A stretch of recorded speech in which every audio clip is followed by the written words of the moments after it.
ప్రజల ఆదరణతో 50కి పైగా డివిజన్లను గెలుచుకొని రామగుండం మేయర్ పీఠాన్ని కైవసం చేసుకుంటామని ఎమ్మెల్యే మక్కన్ సింగ్ రాజ్ ఠాకూర్ ధీమా వ్యక్తం చేశారు. బీఆర్ఎస్ పాలనలో నిర్లక్ష్యానికి గురైన రామగుండం ప్రాంతాన్ని తమ ప్రభుత్వ సహకారంతో పునర్నిర్మిస్తున్నట్లు తెలిపారు. గడిచిన 2 ఏళ్లలో 1000 కోట్ల రూపాయల నిధులతో తాము చేపట్టిన అభివృద్ధి పనులను ప్రజలు హర్షిస్తూ కాంగ్రెస్ కు అండగా నిలిచేందుకు సిద్ధంగా ఉన్నారని అన్నారు. ఇతర పార్టీల అభ్యర్థులను బెదిరించి ఎన్నికల్లో గెలవాల్సిన అవసరం తమకు లేదని, ఇదంతా గిట్టని వారు చేస్తున్న అసత్య ప్రచారం మాత్రమేనని చెబుతున్న ఎమ్మెల్యే రాజ్ ఠాకూర్ తో మా correspondent Pudari Kumar face to face. Ramagundam municipal corporation ఎన్నికల పట్ల కాంగ్రెస్ పార్టీకి ఉన్న అంచనాలు, అభిప్రాయాలపై మనతో మాట్లాడేందుకు ఎమ్మెల్యే మక్కన్ సింగ్ రాజ్ ఠాకూర్ గారు సిద్ధంగా ఉన్నారు. కార్పొరేషన్ ఎన్నికల పట్ల కాంగ్రెస్ పార్టీకి ఉన్న అంచనాలు ఏమిటి? నమస్కారం. కాంగ్రెస్ పార్టీ ఈరోజు రాష్ట్రంలో మా ముఖ్యమంత్రి రేవంత్ రెడ్డి గారు అద్భుతమైన పరిపాలన అందిస్తూ గత ప్రభుత్వం చేసినటువంటి 10 లక్షల కోట్ల అప్పు చేసిపోయిన ప్రభుత్వం ఉద్యోగులకు జీతాలు ఇవ్వని పరిస్థితుల్లో ఉన్నా కూడా ఈరోజు ప్రతి ఒక్కరికి జీతాలు ఇస్తూ ఇచ్చిన మాటను ప్రతి ఒక్క సంక్షేమాన్ని అమలు చేస్తూ ఇలా పేద ప్రజలకి రాష్ట్రాన్ని భారతదేశంలో నంబర్ 1 రేజింగ్ రాష్ట్రంగా తీసుకుపోతున్నటువంటి ఒక తీరును ఇలా ప్రజలు ఆహ్వానిస్తున్నట్టుండి దాన్ని ఈరోజు మేము బలంగా ముందుకు పోతా ఉన్నాం. ప్రధానంగా రామగుండం నియోజకవర్గం కొరకు వచ్చేసరికి మీకు అందరికీ తెలుసు, ఈ ప్రాంతంలో ఉన్న ప్రతి ప్రజలందరికీ కూడా తెలుసు, కార్మిక బంధువులకు, ఈ ప్రాంతంలో నివాసం ఉండే వాళ్ళకి, రైతులకి. ఇంగ్లాండ్ సామ్రాజ్యానికి ఒక ఇండస్ట్రియల్ బెల్ట్ మాంచెస్టర్. ఆ మాంచెస్టర్ లాంటి మాంచెస్టర్ ఇండియాలో రామగుండం అయితే అన్నారు. కాంగ్రెస్ పార్టీ ఆ రోజు FCI తీసుకొచ్చినారు. తర్వాత కాందిశకులకు స్పిన్నింగ్ మిల్ తీసుకొచ్చినారు. బిర్లా వాళ్ళతో కేశవరాం సిమెంట్ పెట్టించినారు. తర్వాత కాలంలో మరి ఆ రోజు ఉన్నటువంటి పరిపాలకులు నుంచి ఇప్పటివరకు నిర్లక్ష్యం వల్ల ఇది మాంచెస్టర్గా మారాల్సింది మారకపోగా గత 10 సంవత్సరాలు తెలంగాణ వచ్చినాక ఇంకా అద్భుతమైనటువంటి ఈ ప్రాంతం అభివృద్ధి చెందుతుంది అనుకుంటే ఆంధ్రప్రదేశ్లో ఉత్తర తెలంగాణలో ఆ రోజులో గొప్ప నగరం రామగుండం సిటీ అనేవాళ్ళు. ఈ 10 సంవత్సరాల్లో వారి పరిపాలనలో పూర్తిగా ఈ యొక్క రామగుండం నిర్లక్ష్యానికి గురైంది, అభివృద్ధికి దూరమైంది. ఒక మాటలో చెప్పాలంటే బొందలగడ్డగా మారింది. ఎందుకంటే కేసీఆర్ గారే ఇక్కడ ముఖ్యమంత్రి కానప్పుడు కుర్చీ వేసుకొని కూర్చుంటా ఓపెన్ కాస్ట్ నడిగొడ్డు రావద్దు అని.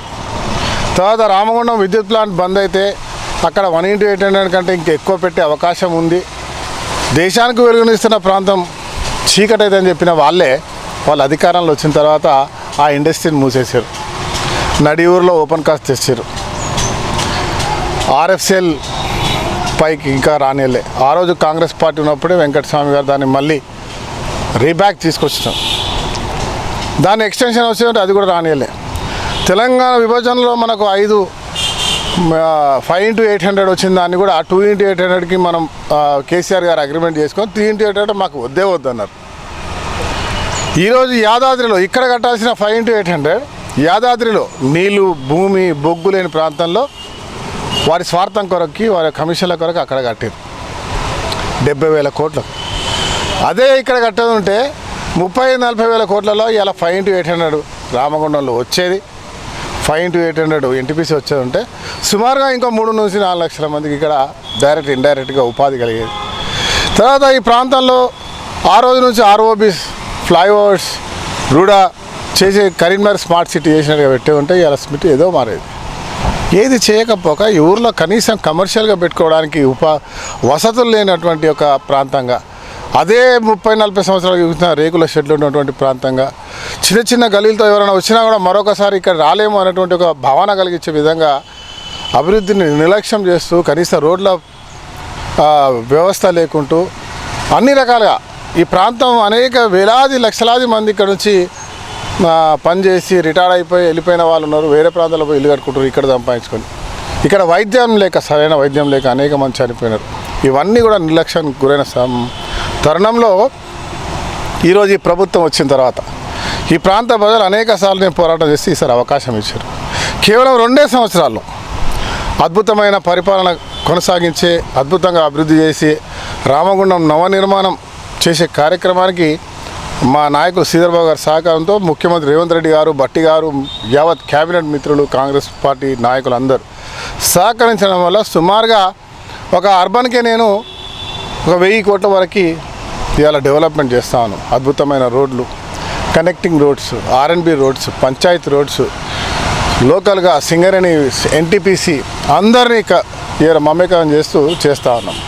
నేను ఒకసారి అవన్నీ చేస్తున్న తరుణంలో ఈ 10 సంవత్సరాల్లో మనం ఇవి చేయాల్సుకున్నటువంటి మనకు రావాల్సిన DMFT కానీ CSR కానీ లెక్కలేస్తే 2000 కోట్ల రూపాయలు ఇలా గజ్వేల్కి, సిరిసిల్లాకి, సిద్దిపేటకి పోయి మన ముందు చిన్న పల్లె మా ఆదర్శ నగరంగా మారిందంటే అవన్నీ మా కార్మికుడి యొక్క రక్తం చెమటగా మార్చిన పైసలు ఆడబెట్టిరు. ఈ ఊరు ఎందుకు పెట్టలే?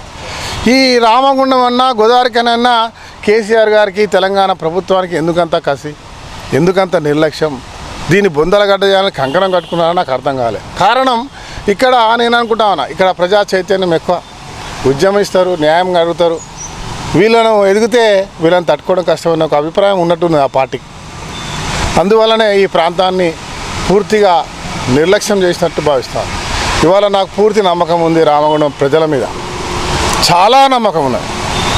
ఎందుకంటే 2 సంవత్సరాల్లో నేను చేస్తున్న అభివృద్ధి కార్యక్రమాల్లో ఇవాళ రోడ్లు వెడల్పు కావచ్చు, కమర్షియల్ కాంప్లెక్స్ కావచ్చు, ఒక విద్యా కేంద్రంగా, మరి ఒక వైద్య కేంద్రంగా, అద్భుతమైన టూరిజంగా ప్రతి ఒక్క వారిని గౌరవిస్తూ డివిజన్ వాడవాడలో 3 పంటలు నీళ్ళు వచ్చే విధంగా పల్లె ప్రాంతాల్లో చేస్తూ ముందుకు తక్కువ సమయంలో ఎక్కువ అభివృద్ధి చేస్తూ తీరును ప్రజలు బాగా దగ్గరగా గమనిస్తూ ఉన్నారు.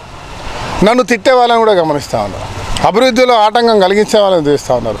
కానీ ఏ రోజు మాట్లాడలే, ఒక్క మాట కూడా జవాబు ఇవ్వకుండా నా జవాబు గౌరవంగా ఒక సింగరేణి కార్మికుని బిడ్డగా, ఒక కార్మిక కుటుంబం బిడ్డగా, ఒక NTPC కార్మికుని బిడ్డగా, ఒక జెన్కో కార్మికుని బిడ్డగా, ఒక రైతు బిడ్డగా, ఓ యువమిత్రులకు మహిళా శక్తి యొక్క ఆలోచనకు తగినట్టుగా గౌరవంగా, మర్యాదతో అభివృద్ధి లక్ష్యంగా ముందుకు పోతూ ప్రతి ఒక్కరిని గౌరవిస్తూ ముందుకు పోతా ఉన్నాం. ప్రభుత్వానికి సంబంధించిన ప్రతి సంక్షేమాన్ని వెతికి అందిస్తూ ఉన్నాం. ఎలాంటి దళారీ వ్యవస్థ లేకుండా తెల్ల కార్డులు ఇచ్చినాం, ప్రతి ఒక్కరికి సన్న బియ్యం ఇచ్చినాం, ఇందిరమ్మ ఇండ్లు వెతికి 3500 ఇండ్లు ఇచ్చినాం, 1750 ఇండ్ల పట్టాలతో పాటు ఈ రాష్ట్రంలో మొట్టమొదటిసారిగా ఇక్కడ పేదవారికి ఇల్లు ఇచ్చినాం. ఆ రోజు మధ్యలో కట్టి వదిలేసిన డబుల్ బెడ్రూమ్లను మరో 20 కోట్లు వెచ్చించి రిపేర్ చేయించి ఆ రోజు అప్లై చేసుకొని 4 సార్లు మార్చినా కూడా ఇలా పేదవారని మాది మీది అని చూడకుండా ప్రతి పేదవాడికి ఇల్లు ఇచ్చాం. ఇంకా ఎక్కడ రాష్ట్రంలో జరిగిన విధంగా సమాజం నుంచి వెలేసినటువంటి కులం లేనటువంటి ట్రాన్స్జెండర్లకి 53 మందికి ఇండ్లు కట్టించాం. ఒక బ్రహ్మాండమైన ప్లేస్లో ఊరవతలో ఎక్కడ ఉండేటువంటి వాళ్ళు, దగ్గరికి సమాజం రాని వాళ్ళు, వాళ్ళని గౌరవిస్తూ ఒక అద్భుతమైన నగరంలో, గౌతమి నగర్లో, ఒక సిటీ అనుకునే నగరంలో ఆ ప్రాంతంలో వాళ్ళకి అద్భుతమైన కాలనీ కట్టిస్తూ ఉన్నాం. ఇళ్ళ స్థలాలే కాదు, 5 లక్షలు ఇచ్చి ఇవాళ వాళ్ళకి ఇందిరమ్మ ఇల్లు ఇస్తూ ఉన్నాం. 350 మందికి పట్టాలతో పాటు 5 లక్షలు ఇచ్చి ఇల్లు కట్టిస్తూ ఉన్నాం. ఎక్కడ ఎవరికి ఇల్లు లేదన్నా వెతికి ఇలా ప్రభుత్వ సంక్షేమాలు అందిస్తూ ఇది రేవంత్ రెడ్డి గారు మీకు పంపించిన బహుమానం, కాంగ్రెస్ పార్టీ చేస్తున్నటువంటి ఒక కార్యాచరణ అని చెప్తూ చేస్తూ ఉన్నాం. ఈ ప్రాంతంలో కాంట్రాక్ట్ కార్మికులు లేరు అని చెప్పినటువంటి కేసీఆర్ మొన్నటి ప్రభుత్వం ఆ కార్మికులను గుర్తించిన 5,000 రూపాయలు ఇవాళ బోనస్లో లాభాల వాటలో ఇచ్చి వాళ్ళకు ప్రాణం పోసినాం. మళ్ళీ 500 పెంచి వాళ్ళకి ఇంకా మర్యాద పెంచినాం. వారి జీతాలు పెంచాలని అడుగుతూ ఉన్నాం. ఇవాళ సింగరేణిని కాపాడే ప్రయత్నం చేస్తూ ఉన్నాం. డిపెండెంట్ ఉద్యోగాలు వారు వేసిన విజిలెన్స్ల ద్వారా ఆగిపోయింది. వారు చేసుకున్నటువంటి ఆ రోజు వాళ్ళ కమిటీలో వాళ్ళు వేరే పార్టీలు వేయలే, TPG కేసు వాళ్ళ మీద వాళ్ళు కంప్లైంట్ చేసుకుంటే వాళ్ళకి సంబంధించిన వాళ్ళ అరెస్ట్లు అయితే ఆ విజిలెన్స్ పడి ఆగిపోయినాయి. ఈ ప్రభుత్వం ఆపలే. ఈ ప్రభుత్వం చాలా చిత్తశుద్ధి ఉన్నది. స్వయంగా మనం బట్టి విక్రమార్క గారు మా అభ్యర్థన వరకు ప్రకటన చేశారు. డిపెండెంట్ ఉద్యోగాలు కొనసాగిస్తాం, అందరికీ ఇస్తాం. ఎవరైతే సెలెక్ట్ అయిన వాళ్ళో ఈ ఎలక్షన్ల తర్వాత మేమే పిలిచి ఉద్యోగాలు ఇస్తామని స్పష్టమైన వైఖరి. మారు పేర్ల అంశం ఖచ్చితంగా చేస్తామన్నారు, అది కూడా స్పష్టమైన వైఖరి. ఇవాళ PRPకి సంబంధించి వాళ్ళ అధికారులకు సంబంధించిన వేతనాలు రిలీజ్ చేయడం జరిగింది. ఒక్కటి కాదు, ఇవాళ సింగరేణిని కాపాడుతూ బొగ్గే కాదు ఇతర ప్రాంతాల్లో కూడా అన్ని మైన్లలో కూడా రావాలని చెప్పి ఇలా అద్భుతమైన పరిపాలన కొనసాగే దిశగా పోతూ ఉంటే లేనిపోని మాటలు మాట్లాడుతూ ప్రతిజాల గల్లీ నుంచి మొదలు పెడితే రాష్ట్రంలో ఏ సమస్య అయినా తప్పుడు మాటలు మాట్లాడే వాళ్ళకి ప్రజలు జవాబు ఇవ్వడానికి సిద్ధంగా ఉన్నారని ఒక నమ్మకం మాకుంది. మంచి చేస్తున్నాం, అభివృద్ధి చేస్తున్నాం అనే ఒక బలమైనటువంటి ప్రజా విశ్వాసంతో ముందుకెళ్తా ఉన్నాం. పర్టికులర్గా అర్బన్ ప్రాంతంలో గత 2 సంవత్సరాలుగా మీరు చేపట్టిన అభివృద్ధి పనులు, రోడ్ల వెడల్పుకారులు కాంగ్రెస్ పార్టీకి ఏ మేరకు ప్రయోజనాలు చేకూరుస్తాయంటే ఏం చెప్తారు? ఈ ఎన్నికల్లో అద్భుతమైనటువంటి 50 సంవత్సరాల నుంచి రానిటువంటి ఒక అభివృద్ధి చూస్తూ ఉన్నారు. చూడడం కాదు, నాకు చెప్తా ఉన్నారు. పరిచయం లేని వాళ్ళు కూడా పోతూ ఉంటే యువకులు చాలామంది బయట చదువుకునే వాళ్ళు మెసేజ్లు, మెయిల్స్, డైరెక్ట్ ఫోన్ చేసి అద్భుతం అని చెప్తా ఉన్నారు. ఎప్పుడు జరిగిన పని జరుగుతుంది, జరపండి, ఇదే మాదిరి కావాలంటా ఉన్నారు. లక్ష్మీనగర్లో ఇదివరకు రావాలంటే ఇబ్బంది పడేది, ఇలా 3 బండ్లు పోతున్నాయని చెప్తా ఉన్నారు. అనేకమైనటువంటి అభినందనలు, ఎంకరేజ్ చేసే మాటలు, ఇంకా ముందుకు పోండి, మీతో పాటు మేము ఉన్నామని చెప్పి చెప్తా ఉన్నారు. మేము మున్సిపల్ ఎన్నికలు ఇంత తొందరగా వస్తే అనుకోలే, లేకుంటే ఇంకొక 6 నెలల తర్వాత వస్తే పూర్తిగా మారిపోయేది. అసలు అద్భుతమైనటువంటి ప్రణాళిక ఉంది. ఇంకొక 150 కోట్లు టెండర్లు అయి ఉన్నాయి. అవన్నీ పనులు జరుగుతూ ఉంటాయి. అవన్నీ అయిపోయిన తర్వాత ఇంత అద్భుతంగా ఉంటుండను అనే ఆలోచన, ఒక రకంగా పని చేస్తున్న దానికి అయ్యో ఇవి కూడా అయిపోతే బాగుండు కదా అనిపిస్తుంది. కానీ ప్రజలకు విశ్వాసం ఉంది. రాజ్ ఠాకూర్ అనే వ్యక్తి పని మొదలుపెట్టిండు, పని చేస్తాడు. పని చేయాలంటే మనం సహకరించాలి అనేటువంటి ఒక బలమైనటువంటి నమ్మకం ఇవాళ ప్రతి ప్రాంతంలో, ప్రతి ఇంట్లో, పెద్ద అమ్మలకి, అక్కలకి, కార్మిక బంధువులకి, ముఖ్యంగా చదువుకున్నటువంటి యువతకి, మహిళా సోదరులకి అందరికి కూడా బలమైనటువంటి ఒక విశ్వాసం. అభివృద్ధి జరుగుతుంది, మనం అభివృద్ధి వైపే ఉండాలని ఒక గొప్ప ఆలోచన చేసుకొని ఉన్నారు. నాకు అదే విశ్వాసం. రామగుండం ప్రజల మీద పూర్తి విశ్వాసం, పూర్తి భరోసా. ఎవరు ఎన్ని నిందలు వేసినా, ఎన్ని రకాలుగా విమర్శించినా, వాళ్ళ కడుపులో ఉన్న విషయాన్ని మాటల రూపంలో తీసినా మాట్లాడేది లేదు. చిరునవ్వే వాళ్ళకి జవాబు. ప్రజల మీద అమితమైన విశ్వాసం. రామగుండం కార్మిక బంధువుల మీద, మహిళా శక్తి మీద, చదువుకున్న విద్యార్థుల మీద, యువ శక్తి మీద, రైతు బంధువుల మీద, మీడియా మిత్రుల మీద. ప్రస్తుత పరిస్థితుల్లో కాంగ్రెస్ పార్టీ ఎన్ని స్థానాలను గెలుచుకునే అవకాశం ఉందని కాంగ్రెస్ పార్టీ భావిస్తుంది? భావిస్తాం 60లో నాకు తెలిసి 60 ఇస్తారని భావిస్తా ఉన్నా. తప్పకుండా 55 పైన పోతాం మేము. తక్కువ సమస్య లేదు, తగ్గేది లేదు. గతంలో 2 సార్లు రామగుండం మున్సిపల్ కార్పొరేషన్ జరిగిన ఎన్నికల్లో 2 సార్లు మేయర్ స్థానాన్ని అప్పుడున్న అధికార బీఆర్ఎస్ పార్టీ కైవసం చేసుకుంది. ఈ నేపథ్యంలో కాంగ్రెస్ పార్టీ దీన్ని ప్రతిష్టాత్మకంగా ఒక రకంగా రెఫరెండంగా కూడా భావిస్తుందని అనుకోవచ్చు అంటారా? రెఫరెండం దేనికి? ప్రజా తీర్పును శిరసా వహిస్తాం. రెఫరెండంలు, కక్షలు, పట్టింపులు లేవు. ప్రజా తీర్పే నిర్ణయం. దానికి కారణం బలమైనటువంటి నా నమ్మకం ఉన్న సమ్మక్క సారక్క జాతర.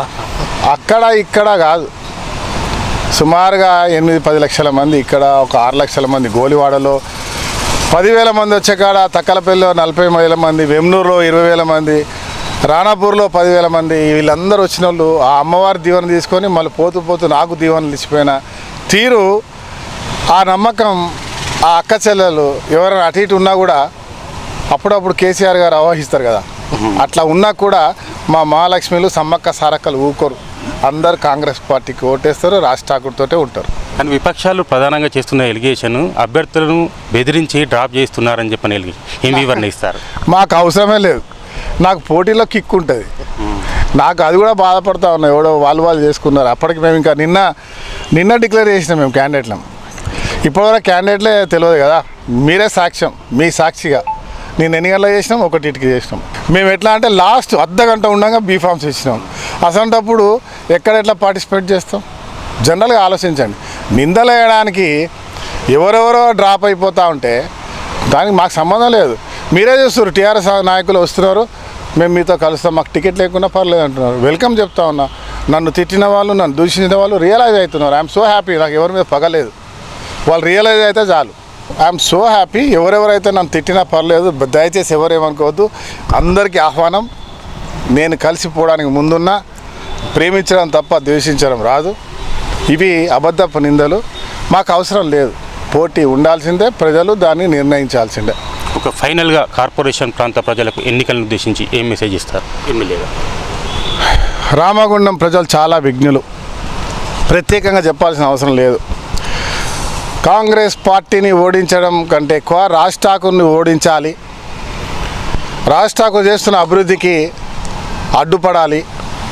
రామగుండం డెవలప్ కావద్దు, కమర్షియల్ కాంప్లెక్స్ రావద్దు, విద్యా కేంద్రాలు కావద్దు, వైద్య కేంద్రం కావద్దు, రామగుండంలో పవర్ ప్లాంట్ రావద్దు, రామగుండంలో విద్యుత్ భూమికి సంబంధించిన ఇళ్లల్లో పట్టాలు లేకుండా ఇల్లు కట్టుకున్న వారికి రాజ్ ఠాకూర్ ఇల్లు ఇవ్వబోతా ఉన్నాడు. అది రావద్దంటే రాజ్ ఠాకూర్ని ఏ రకంగా దిగజార్చాలా, ఓడగొట్టాలి, ఆయన పెట్టిన అభ్యర్థులు ఓడించాలని కుట్ర చేస్తున్న వారికి ఈ రామగుండం ప్రజలందరూ కూడా రామగుండం అభివృద్ధి కొరకి, రామగుండంలో ఇల్లు కట్టుకొని 50 సంవత్సరాలుగా పట్టాలు రాని వారికి పట్టాలు రావాలని కోరుకున్న వారికి, రామగుండంలో పవర్ ప్లాంట్ వచ్చి వేలాది మందికి ఉద్యోగావకాశాలు వచ్చే విధంగా, ఒక బ్రహ్మాండమైన వ్యాపార కేంద్రంగా కమర్షియల్ కాంప్లెక్స్తో వచ్చే విధంగా, ఒక వైద్య కేంద్రంగా కార్డియాక్ గుండెపోటుతో ఎవరు కూడా చనిపోకుండా చేయడానికి ప్రయత్నం చేస్తున్న దానికి నెల రోజుల్లో ప్రారంభించబోయేదానికి అది కూడా చేసే విధంగా, సామాన్యుడు కూడా అంతర్జాతీయ స్టాండర్డ్ స్కూల్లో 230 కోట్లతో అంతర్జాతీయ స్కూల్ కట్టడంతో పాటు అనేక విద్యా సంస్థలు, పాలిటెక్నిక్, ఇంజనీరింగ్, నర్సింగ్, మెడికల్ ఎలాగ ఉంది, పారామెడికల్తో పాటు పీజీ, ఎంసీఏ, ఎంబీఏ అన్ని కోర్సులు తీసుకొచ్చినందుకు ఇవన్నీ కూడా అద్భుతమైన విద్యా కేంద్రంగా చేస్తున్న తరుణంలో ఇవన్నీ నిజం కావాలి. కేవలం 2 సంవత్సరాలే ప్రభుత్వం అయింది, ఇంకా 3 సంవత్సరాలు అధికారంలో ఉంటాం, రాబోయే మరి 5 సంవత్సరాలు అధికారంలో ఉంటాం. ఈ ఊరిని పునర్నిర్మాణం చేయడానికి ఇక్కడ ఉన్నటువంటి వారు ప్రతి ఒక్కరు పార్టీలకు అతీతంగా ఎప్పుడు మొన్న పంచాయతీలో ఎలా గెలిపించినారో, పార్లమెంటు ఎలా గెలిపించినారో, ఎమ్మెల్సీలో ఎలా గెలిపించినారో, నన్ను 1,00,000 ఓట్లతో ఎట్లా గెలిపించారో అదే మాదిరిగా నేను కాంగ్రెస్ పార్టీ బలపరిచినటువంటి అభ్యర్థులందరినీ కూడా గెలిపిస్తూ రామగుండం అభివృద్ధికి ప్రతి ఒక్కరు కూడా ముందుకొచ్చి ప్రతి ఒక్కరికొకరు చెప్పుతూ, మెసేజ్ల వారు చెప్తూ, బంధువులకు చెప్తూ చేయి గుర్తుకు ఓటేసి గెలిపించే బాధ్యత తీసుకోవాల్సిందిగా ప్రతి ఒక్కరిని మీ ద్వారా పేరున కోరుతున్నా. నమస్కారం. Thank you. మాంచెస్టర్ ఆఫ్ ఇండియాగా ప్రసిద్ధిగాంచిన రామగుండంను గత పాలకులు పూర్తిగా నిర్లక్ష్యం చేశారని, ఈ నేపథ్యంలో అద్భుత అభివృద్ధితో పాటు సమస్త వర్గాల సమస్యల పరిష్కారమే ధ్యేయంగా కాంగ్రెస్ ప్రభుత్వం ముందుకు సాగుతోందని ఎమ్మెల్యే మక్కన్ సింగ్ రాజ్ ఠాకూర్ గారు చెబుతున్నారు. ప్రస్తుతం జరుగుతున్న కార్పొరేషన్ ఎన్నికల్లో ఖచ్చితంగా రామగుండం మేయర్ స్థానాన్ని కైవసం చేసుకుంటామని ఆయన ధీమా వ్యక్తం చేస్తున్న పరిస్థితి. కెమెరా పర్సన్ శ్రీనివాస్తో కుమార్, సిటీ న్యూస్, గోదావరికని.